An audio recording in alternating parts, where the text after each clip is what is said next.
right, so we're gonna start where we sort of left off last time, talking about these Grignard reactions. All right, so everybody take a second. These ones are a little tricky because you're creating these new carbon-carbon bonds, so you're growing your molecule here. So everybody take a second and give me the product of this Grignard reaction.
Okay, and since we're creating these new carbon-carbon bonds, it's going to be really important to count your carbons as a really quick check to make sure that your product is correct.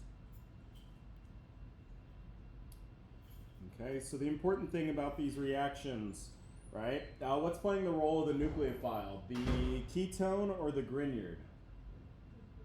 The Grignard, right? So the important thing about these Grignard reagents is carbon we don't really think of as being very electronegative, but that's usually because we're comparing it with other non-metals. Compared to magnesium, compared to a metal here, carbon is super electronegative.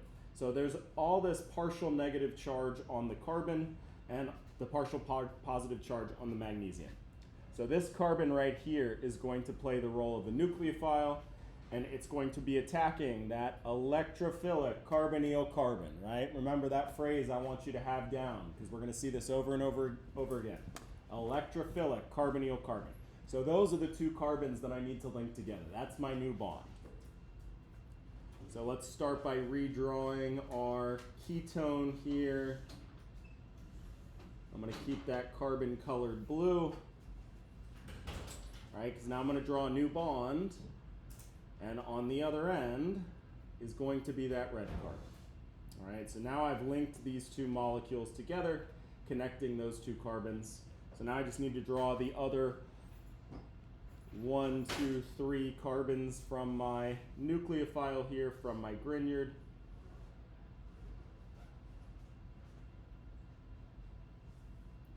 Okay.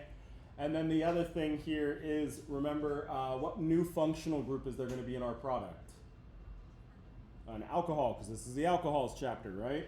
So the one thing that I'm missing here is this carbonyl oxygen. It doesn't go anywhere, right? It just becomes a single bonded alcohol group on that same, what was formerly the carbonyl carbon. Okay, and again, our double check here, I got 1, 2, 3, 4 carbons from my ketone. And 1, 2, 3, 4, 1, 2, 3, 4 carbons from my Grignard. Okay, and so where we left off last time talking about these Grignards was we said they're not only are they good nucleophiles, right? This nucleophilic carbon, they're strong nucleophiles. But they're also strong bases. And this is the big limitation that we have when using Grignards. Okay? First of all, we see a lot of overlap between nucleophiles and bases, right? So this isn't anything too crazy. The limitation here is that a Grignard you can really prepare with just about any R group here, right? Whether that carbon is primary, secondary, or tertiary, whether it's sp3, sp2, sp hybridized, none of that matters. Okay, but we got to keep in mind that because this Grignard is a strong base, it's going to restrict any other functional group that can appear in our molecule. All right, in particular, there can't be any donatable hydrogens. Okay, so Grignard reagents.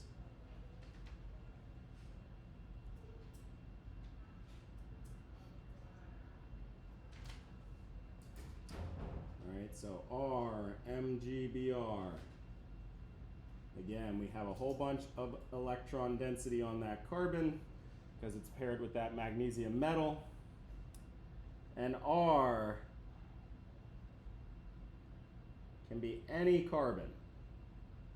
There's not any restrictions on that.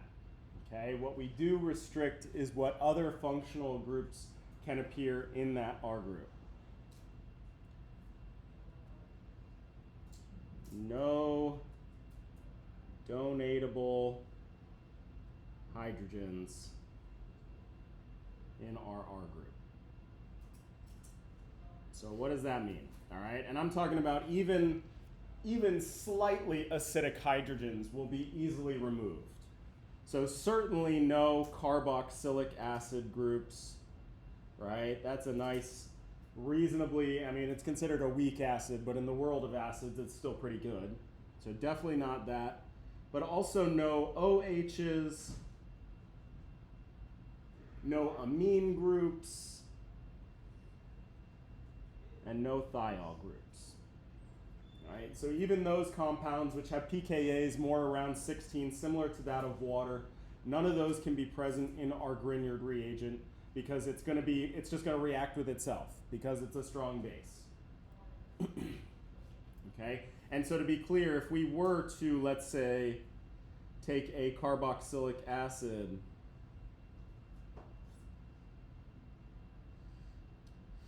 and react it, we'll just do a simple methyl Grignard here.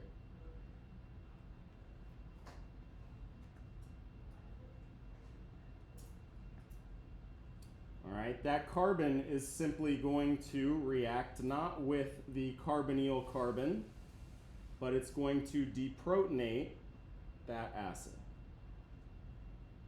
Let's be good with our lone pairs.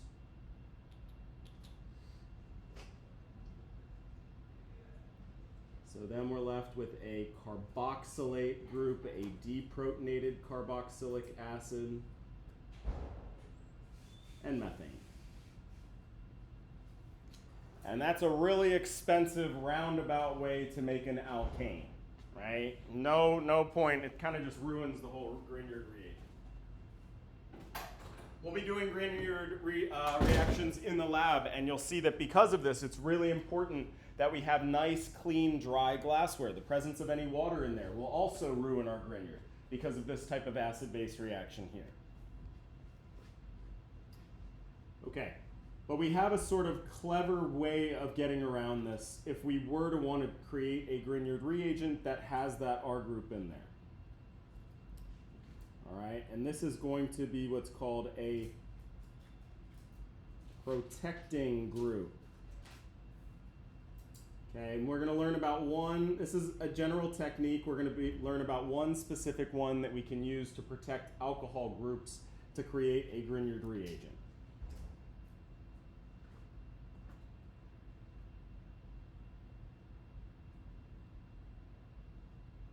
Okay, so let's just take a simple example here.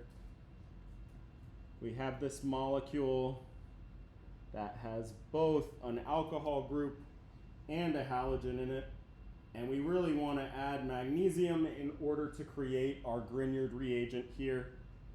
Okay, but if we do, all that's going to happen is this internal acid-base reaction, deprotonating that oxygen, and that bromine is going to simply be replaced with a hydrogen. These bonds are going to drive me nuts because they're ugly, so hold on.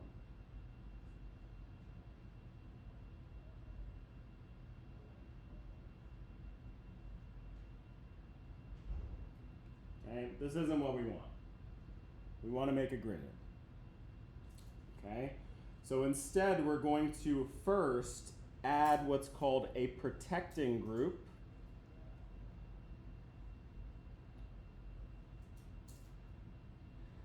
This is going to react with our alcohol group, okay?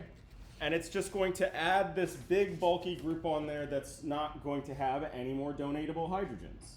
So in this case, our protecting group is this trimethyl silicon chloride And what happens is that chlorine is replaced with the oxygen from our alcohol.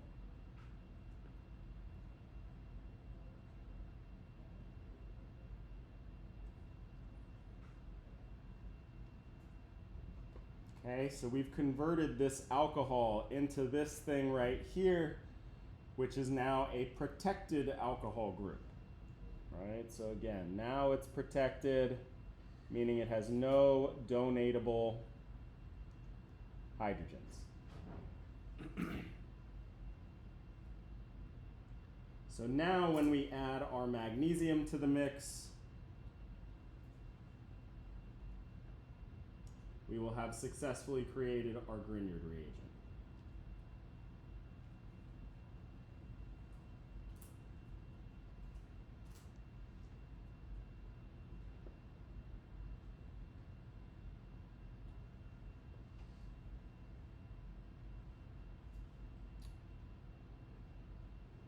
All right. So if we were to combine this with an aldehyde or ketone, we'll just pick a small one here. Okay, everybody draw me my product.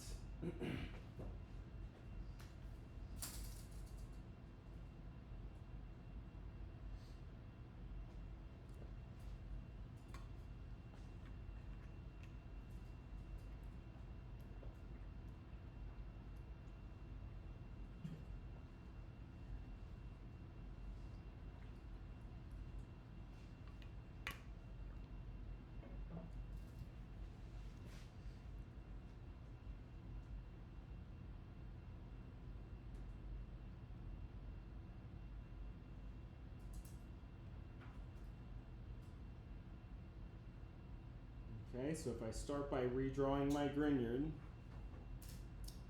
this carbon is my nucleophile, the one at the base of magnesium. So I'm going to connect that to my electrophile in my aldehyde in this case. And then what's missing?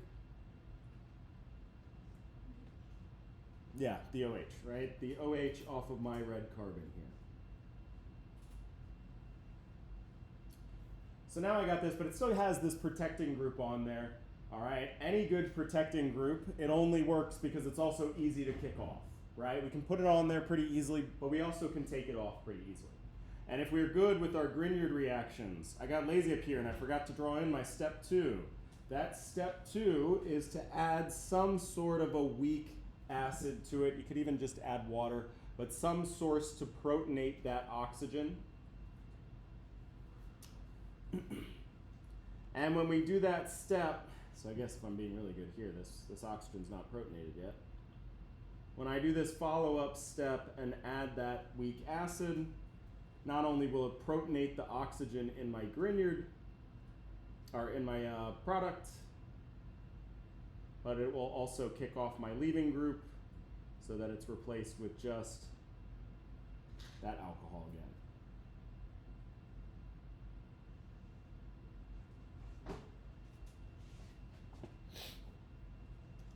And now I'm left with a diol here, my alcohol group that was created through my Grignard reaction, but also that alcohol group that I had protected and carried throughout the reaction that was in my original reagent.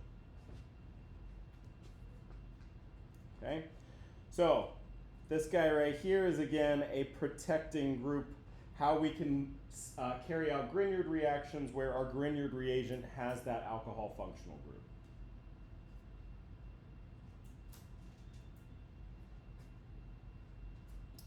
Okay, so now we're going to talk about reactions of alcohols. First up is how we convert alcohols into alkyl halides.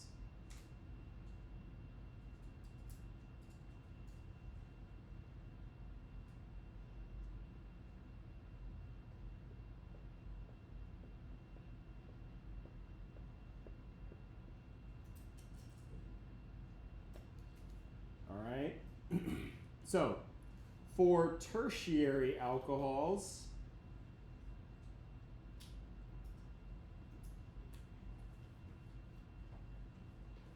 It's actually pretty easy. If you take a tertiary alcohol and you add in some sort of hydrohalogen acid, so for example, HBr,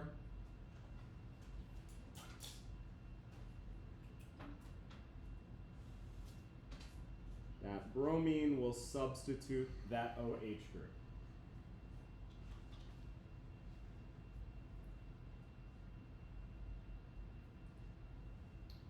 If you remember, we did this in the lab last semester. You mix the two things together, you invert for 3 minutes at room temperature, boom, you have 100% product, right? This type of reaction with the tertiary alcohol works really, really well. Very, very efficient with just that super cheap dollar store reagent, HBr. When you had a primary or secondary alcohol, so let's just do an example here.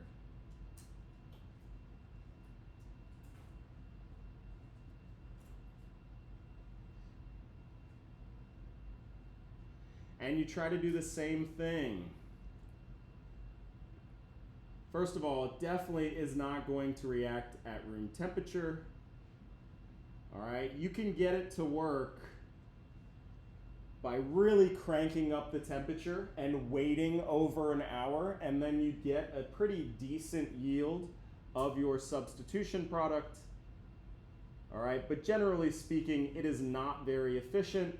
Because of the addition of heat, you get a bunch of like mixture of products, any sort of hydride or methyl shift going on, right? So this method here is not really the preferred method for creating an alkyl halide out of an alcohol. It'll work, and honestly, it's the cheapest way to do it. So if you're in a pinch, you can make it work, all right? But the real way we would do it if we wanted to convert an alcohol to an alkyl halide is to use one of these two fancier reagents here.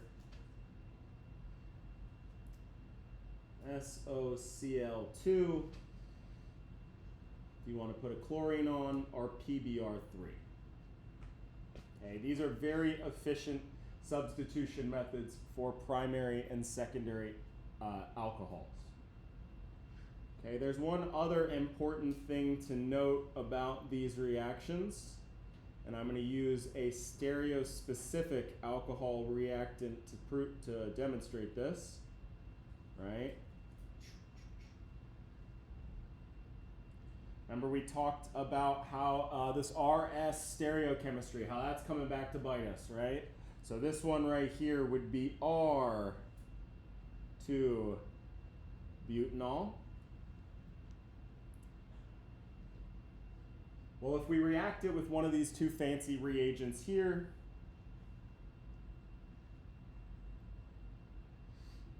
what we would see is what we call a stereochemistry inversion.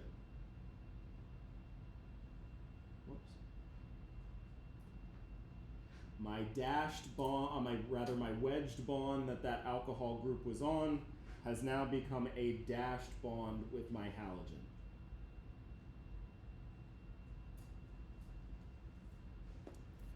Again, what we call a stereochemical inversion.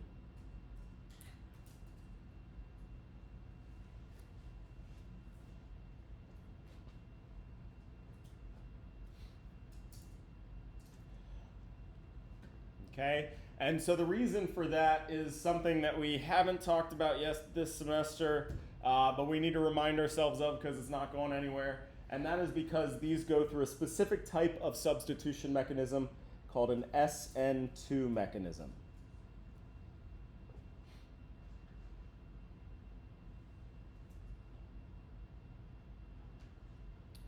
And we're not even going to look at the mechanism for these particular reagents because it's a little bit more complicated than we need to know, all right? They kind of like glob themselves onto that alcohol group and then a halogen comes. But the bottom line is these SN2 reactions here, you have a stereochemical inversion, right? So this product here would now be S2-bromobutane.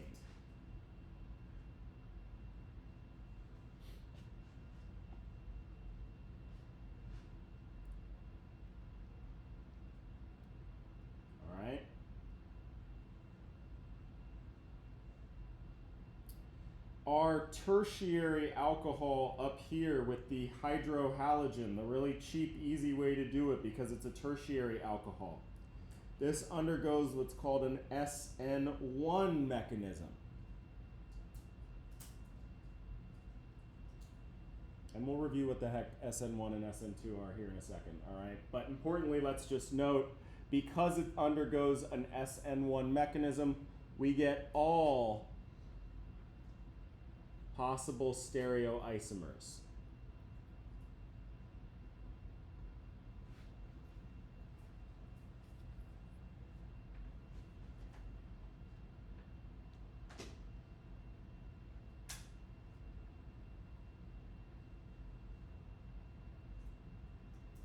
All right, so first of all, why would I want to convert my alcohol into an alkyl halide in the first place? Well, because alkyl halides are really good starting points for synthesis reactions, right? They're good leaving groups, so I can easily take this product here and add another nucleophile and have this substitution product. Alcohol groups themselves are kind of hard to get rid of, halogens are not, right? So any good nucleophile would be able to kick that halogen off, okay? So normally we're not just stopping here, we're taking this and doing one extra step with it, all right? So because of that, I'm going to use the halogen as an example to illustrate these different substitution mechanisms.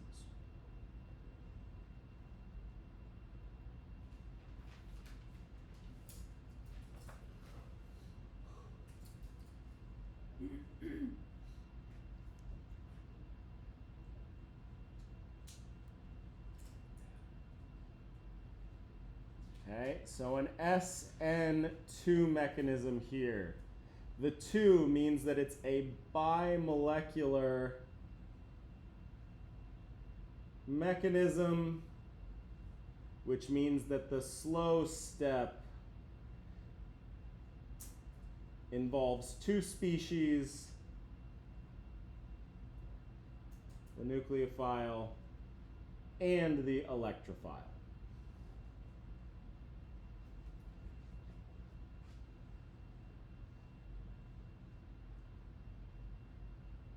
Right, so the 2 here is because both the nucleophile and the electrophile are involved in the first step, this slow step in our mechanism.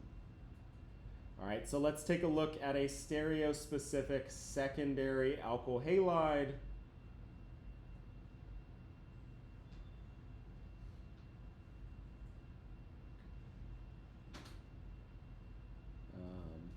Do a good leaving group bromine here. When we react it with this nucleophile,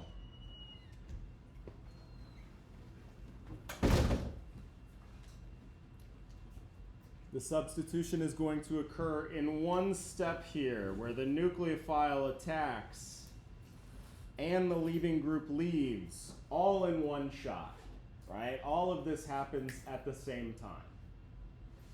And the only way for the nucleophile to attack is to go through the backside of this molecule, right? From the opposite side of where that halogen is. Which is why in your product, you will see that the nucleophile is pointing in the opposite direction of where the bromine was pointing to begin with, of where the leaving group was pointing to begin with.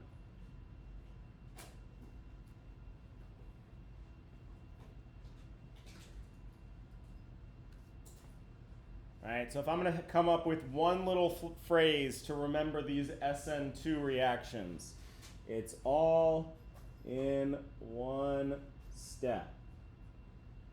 The nucleophile and the leaving group, the nucleophile attacks and the leaving group leaves all in one step here.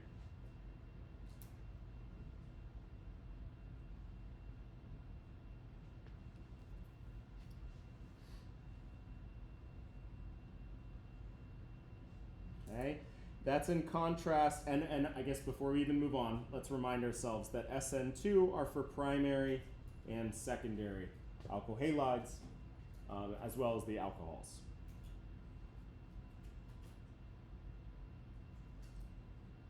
The SN1 mechanism, which is specific to tertiary carbons, tertiary alkyl halides, tertiary alcohols. The 1 means that this is a unimolecular interaction mechanism. unimolecular reaction, which means that the slow step involves only one species, only one molecule here. And that first step, that first slow step, is the leaving group leaving.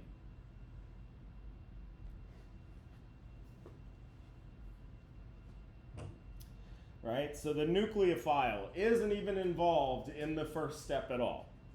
It's only going to be the alkyl halide, and that very first step is the leaving group gets kicked off. And so that leaves us with what type of intermediate? Carbocation, absolutely, right? So these SN1 mechanisms here, they go through these carbocation intermediates.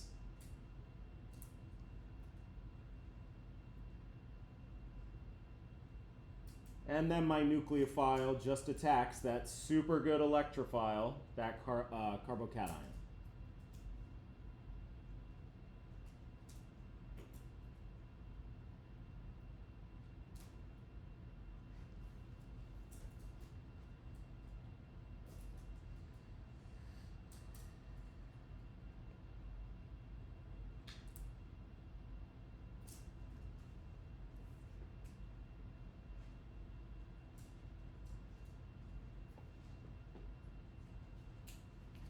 All right, and again, these stereochemical implications here is in my SN2 mechanism, because this happens all in one step, we see the stereochem inversion. All right, and again, that's because the nucleophile has to attack from the opposite side of where that leaving group is.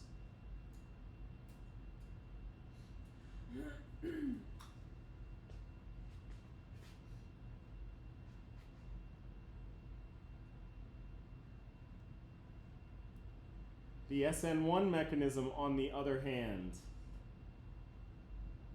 we would say is not stereospecific.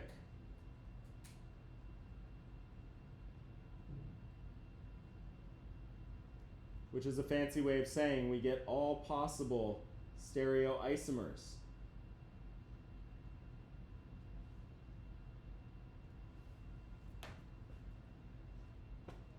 And that's because it goes through these carbocation intermediates. These carbocation intermediates are sp2 hybridized. They have this trigonal planar geometry. They're flat, which means that the nucleophile can either attack from this side or it can attack from this side, and there's going to be a 50-50 chance of either of them, right? So you're going to see a 50-50 mix of both of those.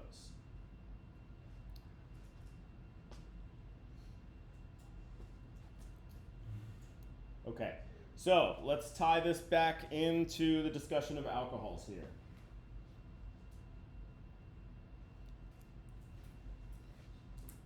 I have this alcohol, my stereospecific alcohol.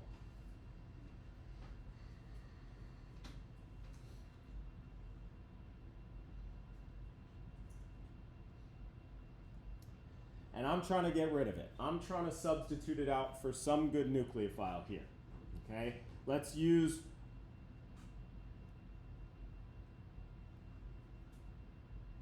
which element is just a particularly good nucleophile and a weak base, so much so that even if you use it as a neutral, in its neutral form, we still get a bunch of substitution. Sulfur. Okay, so let's use sulfur here. We want to substitute out this OH group for an SH group. We want to turn our alcohol into a thiol. Okay, well that alcohol group itself is really hard to kick off. So the first thing we're going to do, we're going to have to do this in 2 steps. The first thing we're going to do is convert it into a good leaving group.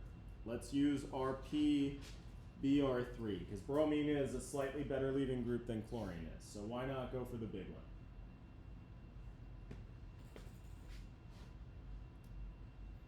Okay, once we got that good leaving group on there, then we can follow it up with our SH2 to get our thiol product. So let's look carefully. After this first step, we're going to have substituted out that alcohol group for a bromine, but what type of bond is that bromine going to be on? A dash bond.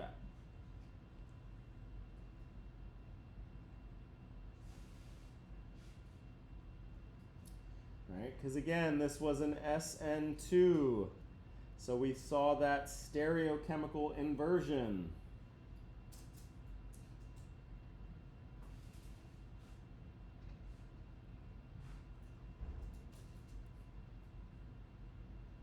All right, but now I'm going to go and I'm going to do reaction 2.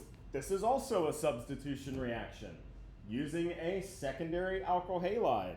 So this is also going to be an SN2 mechanism. And we'll also see a stereochemical inversion. So then what will be the stereochemistry of my product? Rather, should it be on a dashed or a wedged bond? Wedge. So I flip it once, putting that good leaving group on there, and then it flips back when my nucleophile gets added.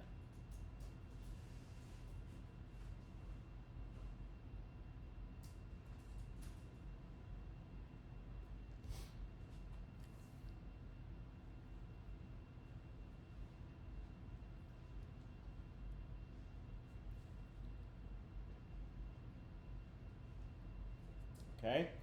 There is so this, we sort of would have covered these PBr3 reactions in terms of how to synthesize alcohols, how to synthesize alkyl halides last semester. We talked about these substitution reactions. So in theory, all of this is known from last semester here, just kind of recontextualized in the alcohols chapter, okay?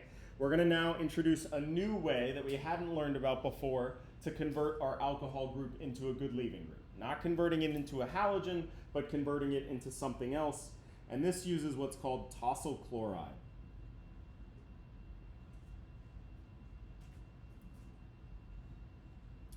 Which is abbreviated TSCl. So that's how you'll see it on your reagent list. All right, just out of curiosity here, it looks actually not too crazy dissimilar to one of the reagents that we created in lab last week.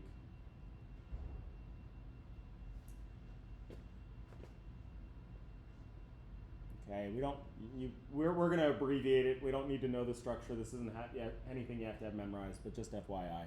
It's this big group right here.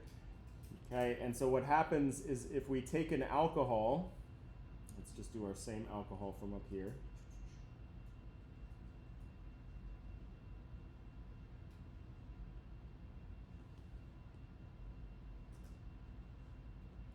And we treat it with this TSCl. All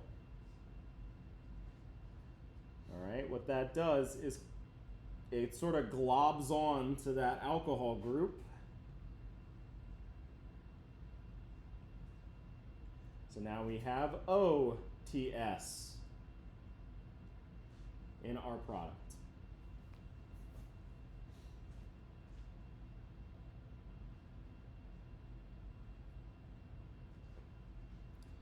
All right, strictly speaking, on our molecule up here for tosyl chloride, the oxygen replaces the chlorine. All right, so now we have this sulfur with this big benzene ring sticking off of this oxygen. And this is now a really, really good leaving group.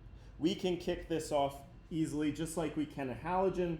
So again, if we treated this with a good nucleophile SH2, all right, we would again see that same sort of SN2 type reaction, okay? But before we go on here and draw our product, let's just make note, what's different between my alkyl halide pathway and my tosyl chloride pathway? There's no inversion, absolutely. My wedged bond stayed a wedged bond, right? So the big difference here isn't going to be in what the product is, it's going to be in the stereochemistry of the product. right? So for this tosyl chloride step, there is no inversion. The stereochemistry of that alcohol group is preserved. When I do my second step, it's SN2, so I will see a stereochemical inversion.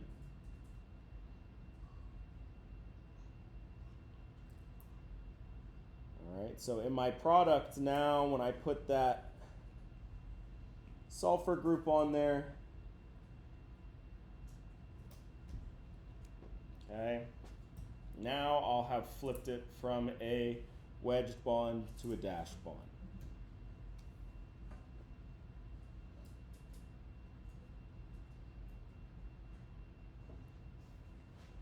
All right, so if we're trying to accomplish a substitution of that alcohol group, we have these two methods to doing it.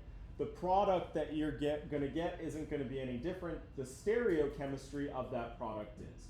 In both cases, the first thing you have to do is turn that alcohol group into a good leaving group, either by replacing it with a halogen or by making that big tosyl business going on, right? And then you can kick it off using your nucleophile.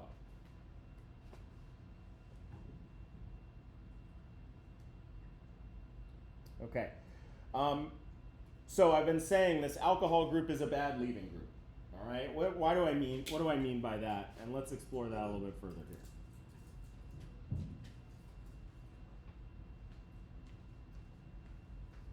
Okay. So let's just say hydroxyls.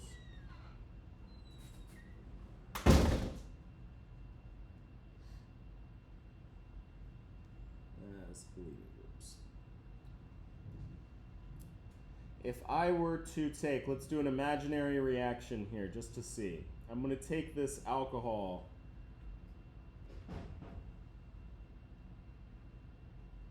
and I'm going to add some nucleophile.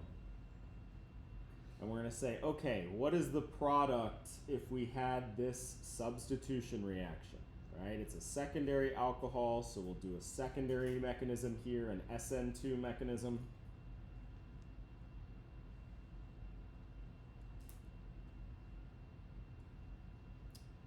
All right, my product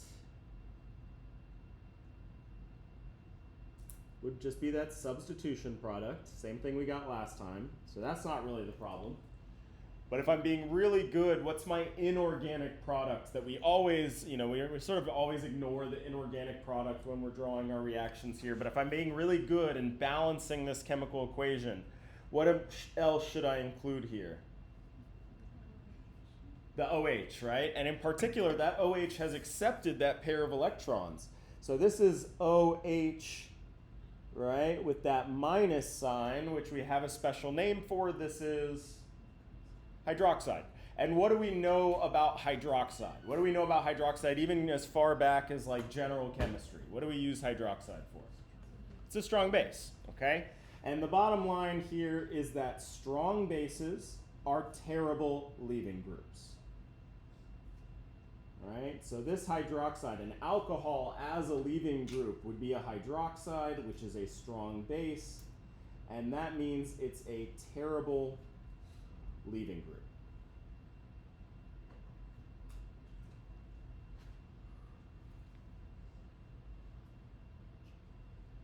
Okay? Right? Our halogen, we kick off this bromide ion over here. Why is that such a good leaving group? Because bromide is a trash base. It's not a base at all, right? It's perfectly happy all by itself with that lone pair of electrons. That's what makes it such a good leaving group, right? So a terrible base means you're a good leaving group. A strong base means you're a terrible leaving group. Okay? So we have these methods that we talked about of first converting our alcohol into a good leaving group by converting it to an alkyl halide, or we could use the tosyl chloride that also converts it into a good leaving group. All right. There's another way that we can use that's a little bit more rough and tumble. It doesn't work all the time, but there are a few instances where it works well, and that is to turn this into a good leaving group by protonating that hydroxyl group.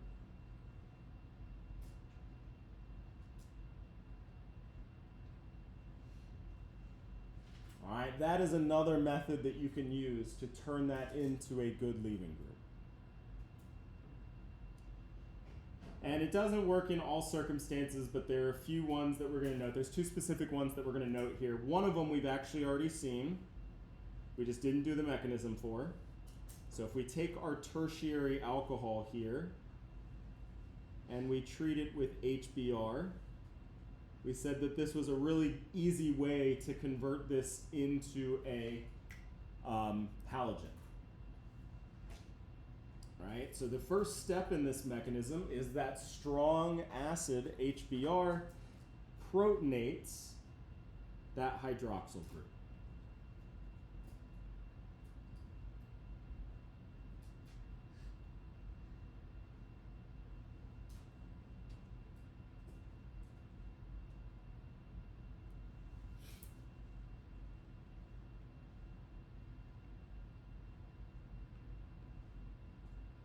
Okay, and so again, what this example is illustrating is we are protonating that OH to make it a good leaving group.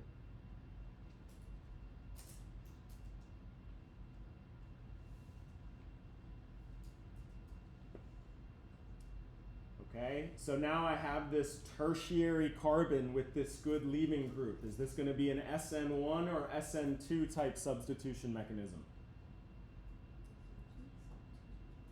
Tertiary. The tertiaries are the SN1s. All right, so what's going to happen next is just that SN1, the first step of that SN1 mechanism, where that leaving group just gets kicked off. And when this gets kicked off, when a protonated alcohol gets kicked off, what does it leave as? What would my leaving group be in this molecule? Water, exactly, right? Water, is water a strong base? Definitely not, right? So so water is a good neutral compound, not a strong base. To be clear, we see water playing the role of a base sometime. It can accept a proton, but it's not a strong base by any means, right? The only time that happens is when you have a strong acid. So anyways, this thing falls off. Our intermediate for an SN1 mechanism is that carbocation. And then so the last step here is that bromide comes along. So why can't I use like H3O plus originally? Because you need heat. Say it again? Why can't I don't know if it's a stupid question, but why can't I use H3O You plus could. So anytime you have like a solution of acid, really the thing being the acid is H3O plus.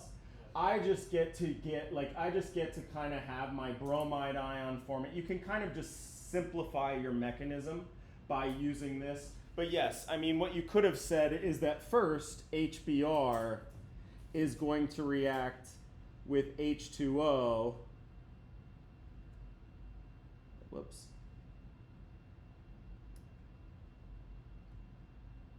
And in this step, I make H3O plus and bromide, and then continue your mechanism using those two species. That would be perfectly fine, and this absolutely happens as soon as you put that HBr in water. You can just kind of get lazy and simplify things by just drawing the HBr in your mechanism. So hydronium is very much so present in this mixture. You could have used hydronium. It's just kind of a shorthand way to do it. But yes, that's a good question. Okay, so then our product here is, of course, that substitution product, our halogen. Try to make some room.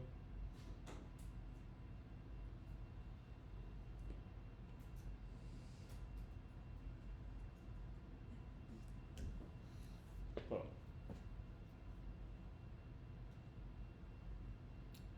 right? So again, alcohol groups, terrible leaving groups. If we're trying to get rid of them, we have to turn it into a good leaving group. One of those methods is to turn it into an alkyl halide, turn it into a halogen. We learned about this tosyl chloride business, okay? Another way that you can do it, and it's a little rough, you have to have some pretty extreme conditions, some pretty strong acid conditions, but would be to protonate that OH group. That also makes it into a good leaving group, okay? Another example of this is going to be another class of reactions where we're turning alcohols into alkenes.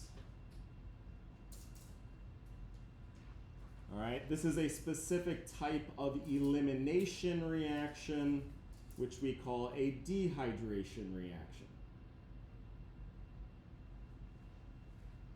Dehydration, so we're going to be losing a water molecule in this process here.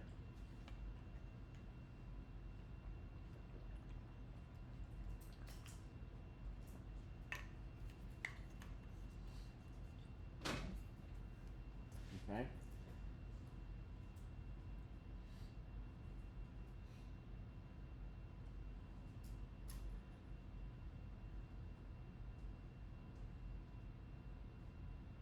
All right, so I want to see if we can piece together how to do this mechanism, but let's sort of break it up into parts here, okay? First thing we're going to do is we're going to look at our product that's going to be formed here, the alkene.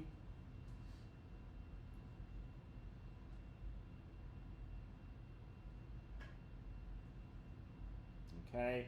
Our reagent list here would be concentrated sulfuric acid. And this also requires an input of heat here. All right, but importantly, I want y'all to stop for a second and play the spot the difference game. Tell me what bonds are being formed in this reaction and what bonds are being broken, right? If we're trying to figure out the mechanism for a reaction, that's always the first step. What bonds do I need to break? What bonds do I need to form, right? Spot the difference. What do you see on the left that isn't on the right, and vice versa?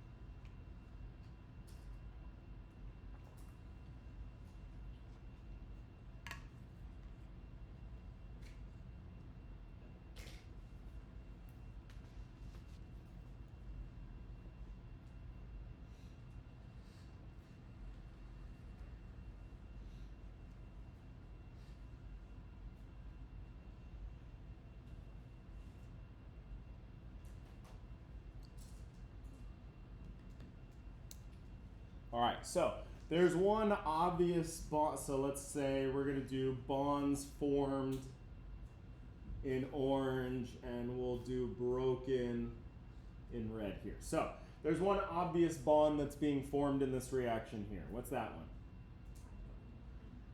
That pi bond, right? Boom. Got to form that.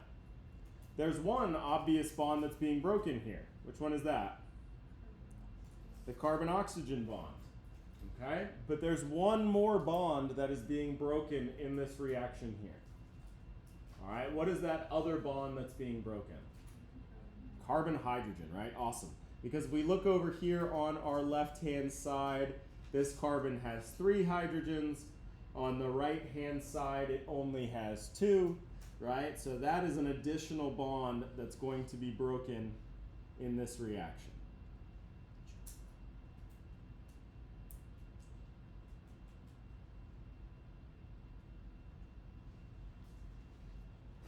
Okay, so that's what we're going to need to do in our mechanism. You're going to need to break those 2 bonds, form that new bond. Okay. Now, importantly, one other clue here that I'm going to note. I'm going to use a different coloring scheme here.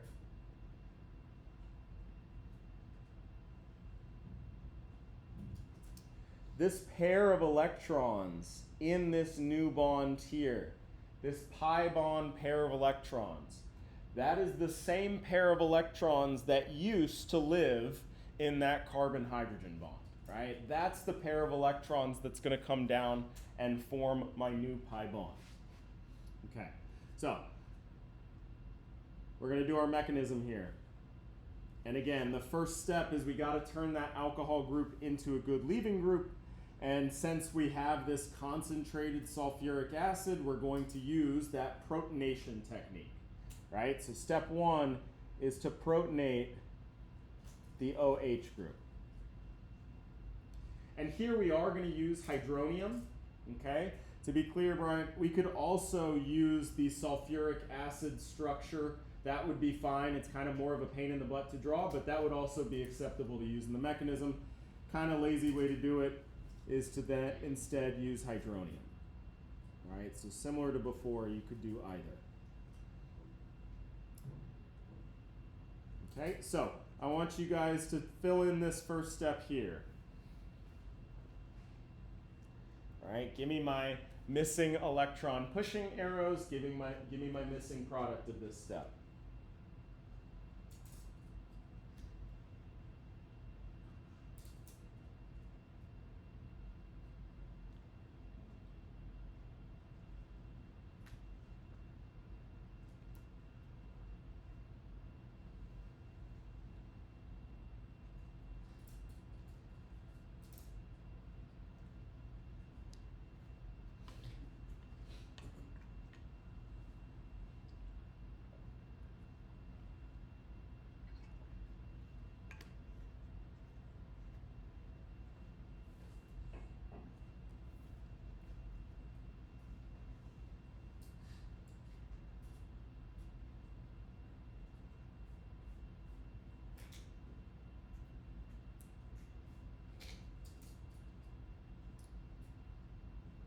So I'm going to protonate that oxygen.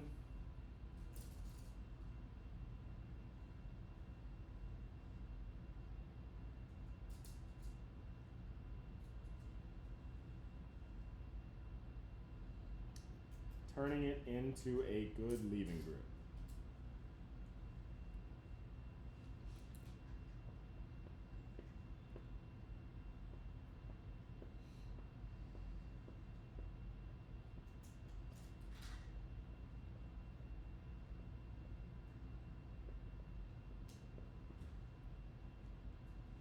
Now, because this is a mechanism that takes place in concentrated sulfuric acid, we would call this an acidic mechanism.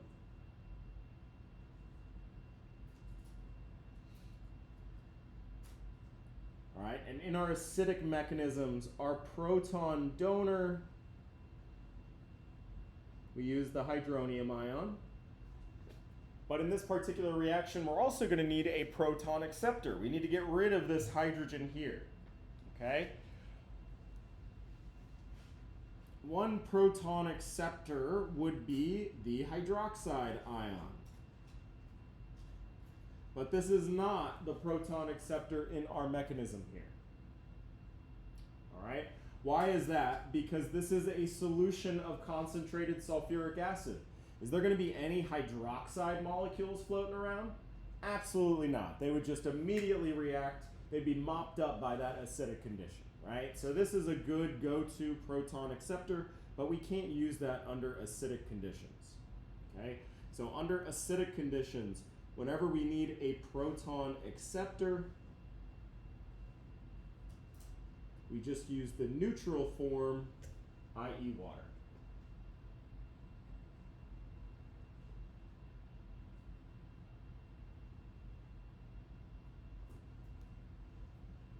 Okay, so given that water plays the role of a proton acceptor, I'm going to tell you that this last step happens in one shot here. See if you can put in the electron pushing arrows to finish off our mechanism here.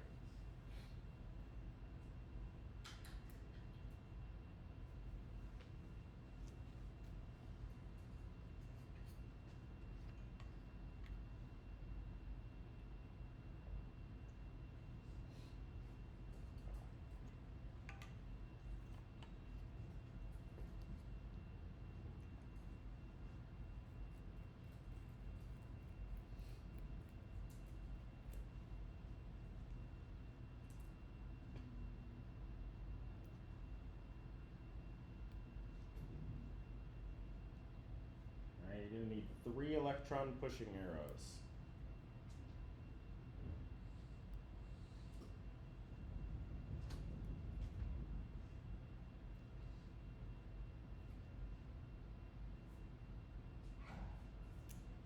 All right, so first of all, my leaving group's got to leave, right?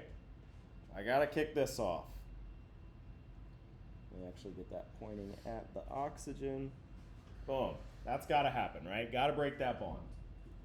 Like we said, the pair of electrons that used to be in this carbon-hydrogen bond, that's what's going to form my double bond here. So this pair of electrons is going to come down. All right? And then my water is going to play the role of the proton acceptor. So water is going to be the one to reach out and grab this guy here. Okay? Remember, in your mechanisms, your electrons always flow in one direction, right? You should ever have 2 arrows kind of pointed at one another. So we see this consistent flow of electrons towards our leaving group. Yeah, I mean, that's just kind of an easy way to look at your mechanism and make sure it kind of makes sense. Cool. So again, we had these 2 methods, this other method for making a hydroxyl group a good leaving group, and that was to protonate that hydroxyl group. There are 2 specific examples that we see this in. One is this substitution of a tertiary alcohol under acidic conditions, and the other one is the elimination or dehydration of an alcohol under acidic conditions. All right? Both of these have that same strategy of protonating the alcohol in order to kick it off. All right, we got one more class of reactions to talk about here, and that is the oxidation of alcohols.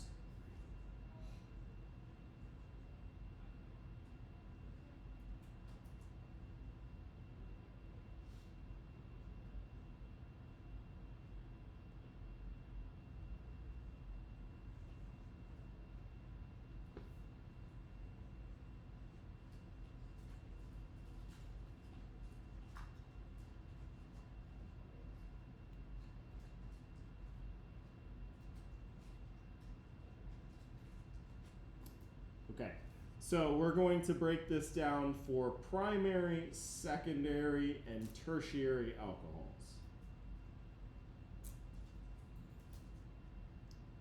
So let's just do an example of each.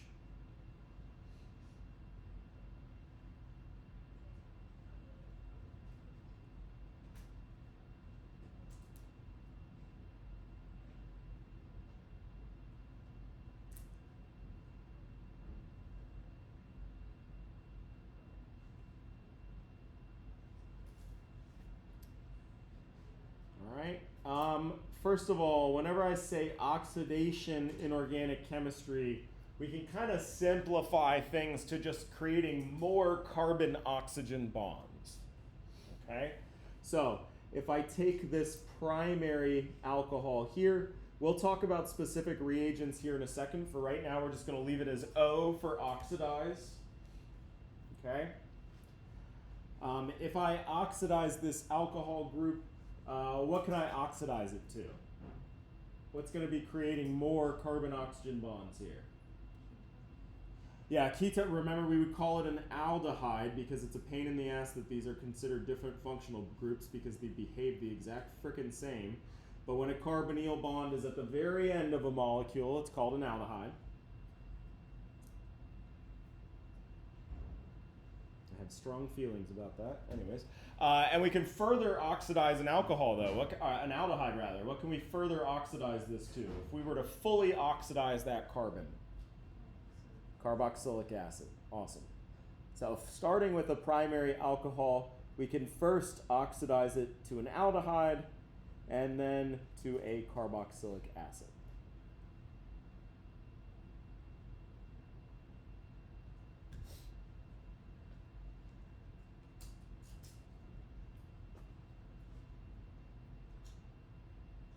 Okay?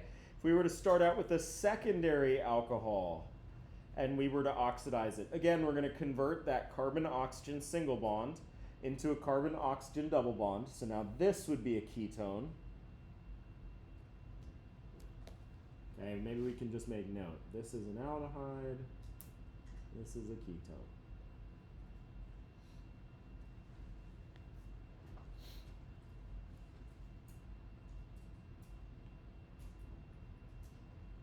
All right, but we can't further oxidize the ketone, at least not without breaking carbon-carbon bonds here. That's not what we're talking about. We're just talking about oxidation. So you're stuck at that ketone step.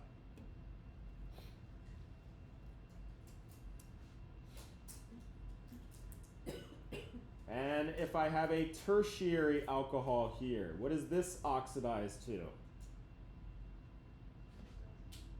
So if I were to go ahead and make this into a carbon-oxygen double bond here, I hope everybody's organic chemistry brain explodes with how incorrect this structure is with that carbon with 5 bonds, right? This is absolutely not going to happen here. So no, a tertiary alcohol cannot be oxidized at all.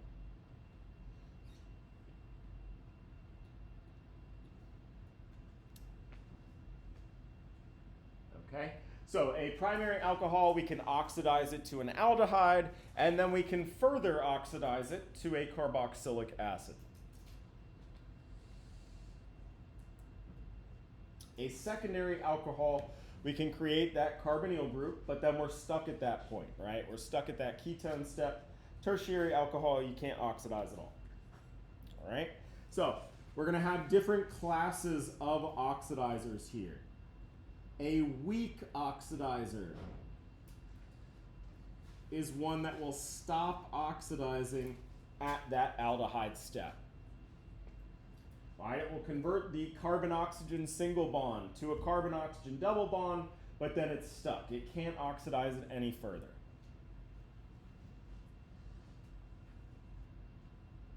A little bit more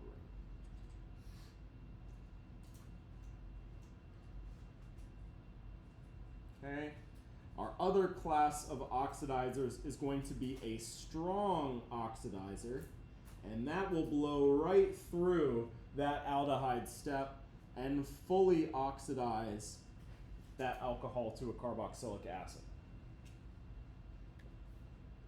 All right, so it oxidizes it to an aldehyde, but then immediately oxidizes that aldehyde to a carboxylic acid.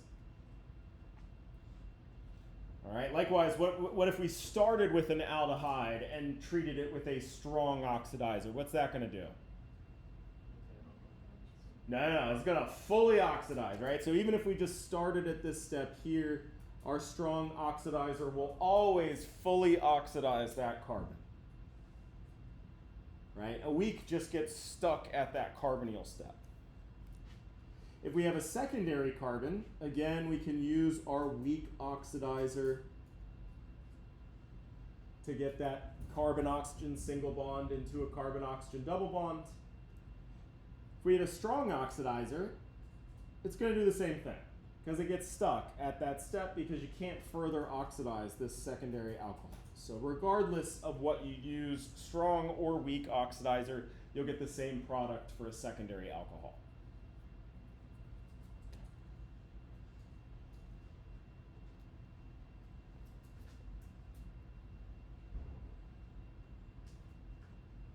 Okay, so let's talk about these classes here. So strong oxidizers.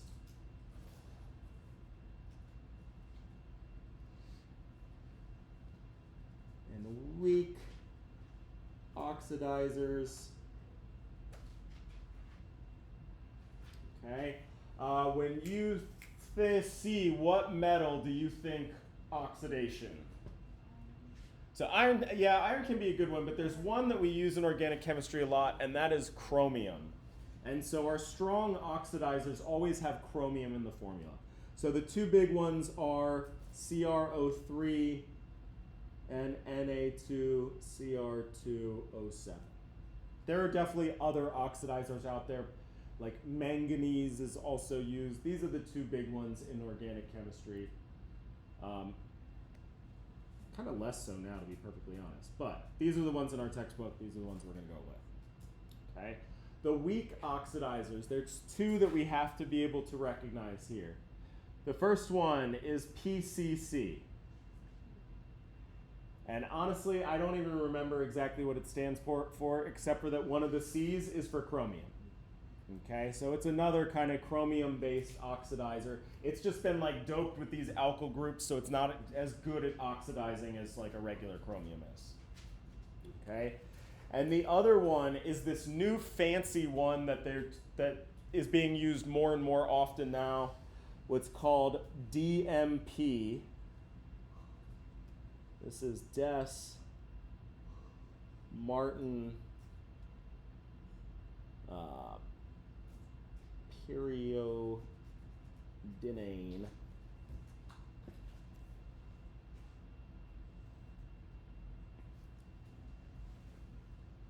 Okay, and this was like this newfangled one. If you look in old textbooks, you won't see this. This is something that's fairly new, but it's considered to be a green oxidizer because there's no chromium. And it turns out that chromium is terrible for the environment. So when you do use it, and like more practically speaking, when you do use it in the lab, you got to pay a fortune to get your waste treated. So they're always trying to move away from these high-cost reagents. So DMP is one of them. The structure is super bizarre, which is how they've got it patented here. You don't have to know this, but it's just kind of cool. All right, it's got something that we like never see, which is a halogen with a ton of bonds. Right, so it's this benzene ring with this 5-membered ring, but one of those 5-membered rings is an iodine. It's also got a bunch of acyl groups sticking off of it.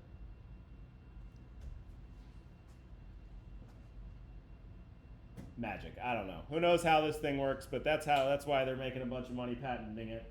This thing right here turns out to be a great weak oxidizing agent.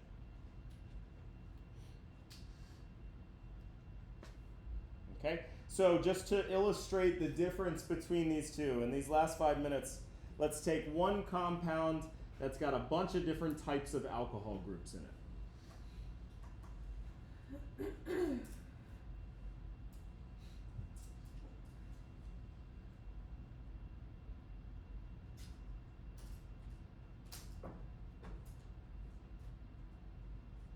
Oh, not that.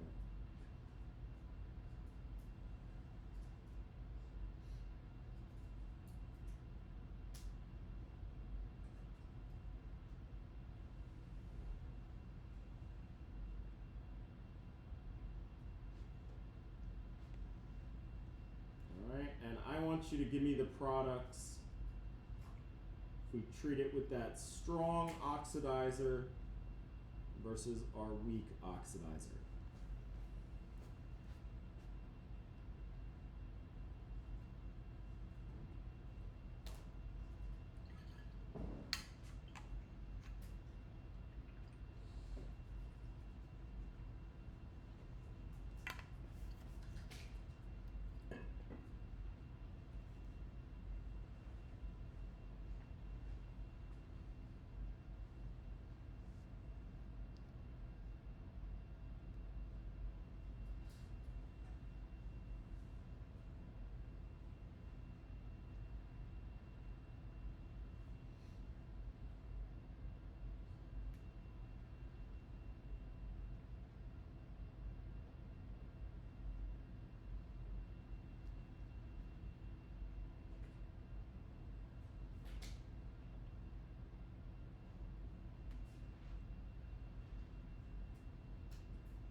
so the big difference between these alcohol groups is their degree of substitution. All right, this one is a secondary alcohol, this one's a primary alcohol, and this one's a tertiary alcohol. So they're going to behave differently depending on our oxidation agent.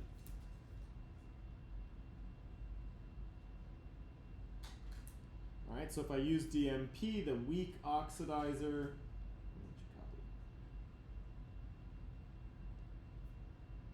a weak oxidizer will turn a primary alcohol into an aldehyde, right? That single bonded oxygen into a double bonded oxygen. Same thing with our secondary alcohol. That will also go from being a single bonded oxygen to a double bonded oxygen. All right, and then what happens to our tertiary alcohol? Nothing. If instead we were to treat this with a strong oxidizing agent,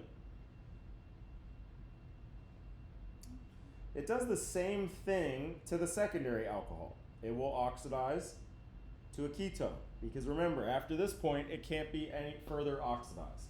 The difference will be with our primary alcohol will be fully oxidized all the way to a carboxylic acid.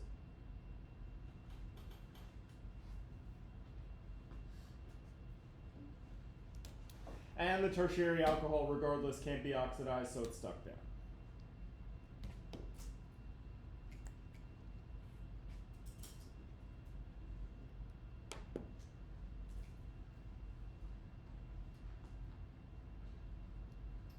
Cool. All right. That is the alcohols chapter.